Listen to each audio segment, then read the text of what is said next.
ఇప్పుడు content క్రియేషన్లో dark reality అంటే ఏంటో చెప్తాను వినండి. ఇప్పుడు మీరు ఒక రీల్ అప్లోడ్ చేశారు, మన వాళ్ళే ఉంటారు, బయట వాళ్ళు ఉంటారు, ఫాలోవర్స్ కొంతమంది మన వాళ్ళే ఎక్కువ ఉంటారు. వాళ్ళు ఏం చేస్తారు, కొంతమంది మన రీల్ చూసి లైక్ చేసి స్క్రోల్ చేసేస్తారు. ఇంకొంతమంది ఏం చేస్తారు, అబ్బా ఏందబ్బా వీడు చూడలాగా చేసుకుంటున్నారు రీలు, వీడికి ఏం పని పాట లేదు, దేనికి పనికిరాడు వీడు అని అనుకుంటారు. ఇంకొంతమంది ఏం చేస్తారు, ఫుల్ రీల్ చూసి లైక్ చేసి కామెంట్ చేస్తారు. ఇది dark reality of content creation. నువ్వు నిజంగా నమ్మవు, నా ఎక్స్పీరియన్స్ చెప్తున్నాను. ఒక్కరిద్దరు తప్ప, నీకు తెలిసిన వాళ్ళు ఒక్కరిద్దరు తప్ప ఇంకెవ్వడు నిన్ను సపోర్ట్ చేయడు. నీ వాళ్ళపైన నువ్వు నమ్మకం పెట్టుకుని ఉంటావు, అరే నేను రీల్ అప్లోడ్ చేసి వీళ్ళు సపోర్ట్ చేస్తావు స్టార్టింగ్ అని.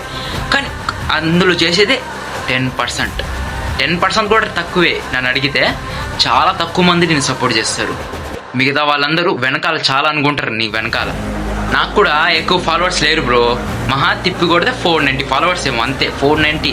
నేను కూడా ఇక్కడ ఉన్నాయి, అక్కడ రావాలంటే అక్కడికి వస్తాను, ఎందుకంటే నా పైన నమ్మకం ఉంది నాకు. అందుకే ఈ రియాలిటీ తెలుసుకొని రండి కంటెంట్ క్రియేషన్లోకి. ఈ రియాలిటీ మీకు తెలియాలని చెప్పాను అంతే.